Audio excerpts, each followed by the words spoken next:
Hello Zer0 Books readers. In this video, I'll consider the sad state of the far right. Paraphrase the Zer0 Books titles Kill All Normies and Capitalism versus Freedom, and consider why Marx was such a strong advocate for free speech. Recently, a YouTube video was released featuring alt-Lite celebrities like Milo, Gavin McInnes, Lauren Southern, and a bunch of others.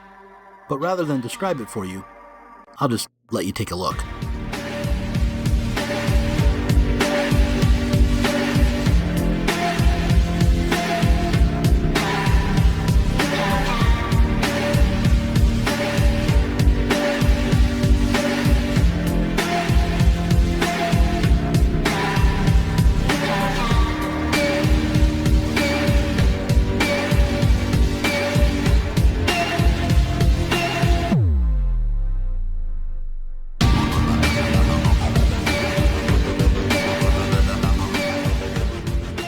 This is hilarious. I wonder if they know that they're cribbing from ACT UP's Silence Equals Death campaign. It's really amongst the worst sort of hyperbolic acting out and cry-bullying I've seen. These people are not being suppressed.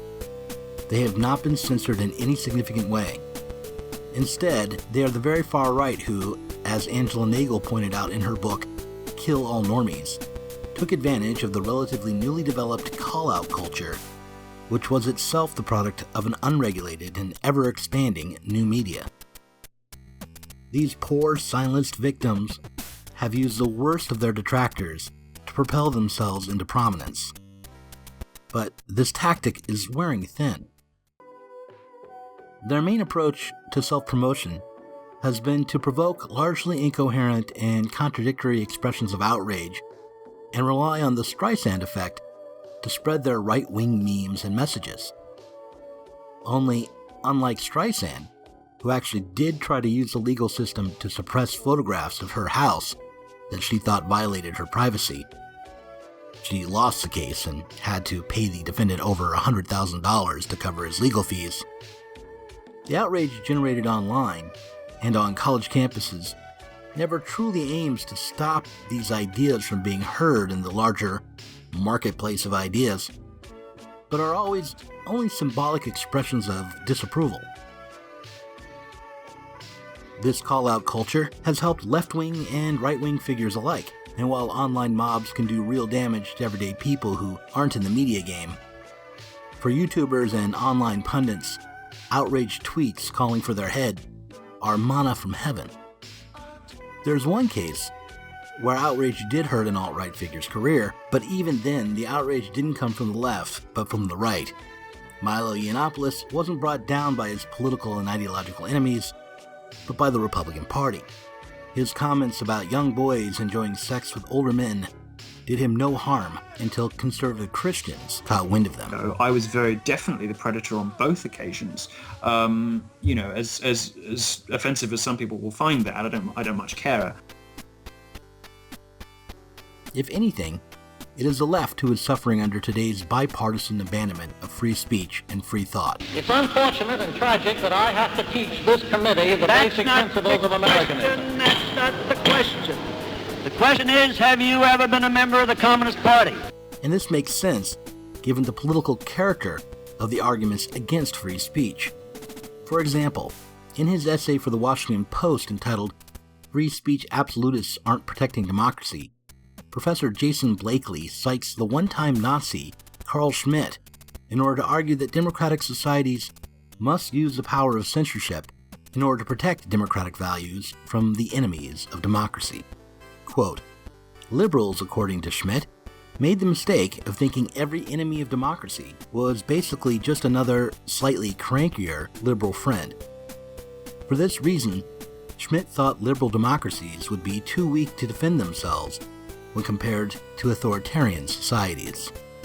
Blakely ends up suggesting that rather than empower and entrust individuals within a democratic society with unfettered free speech, we should instead entrust the state to enforce community values. Some of you may be asking yourselves, why should we be bothered with developing citizenship responsibilities? Well, there are many reasons. One of the primary reasons is that great principles do not live from generation to generation without being nurtured, without being kept vigorously alive. Unless we understand and work effectively for the principles upon which our American way of life is founded, the structure will crumble and our heritage of freedom will perish.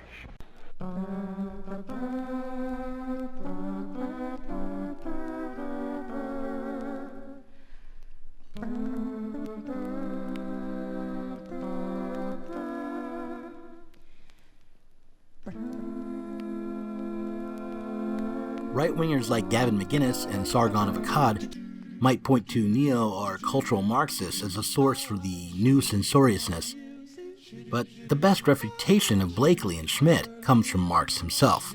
According to Schmidt and Blakely, ugly and backwards ideas reside in the minds and activities of our enemies.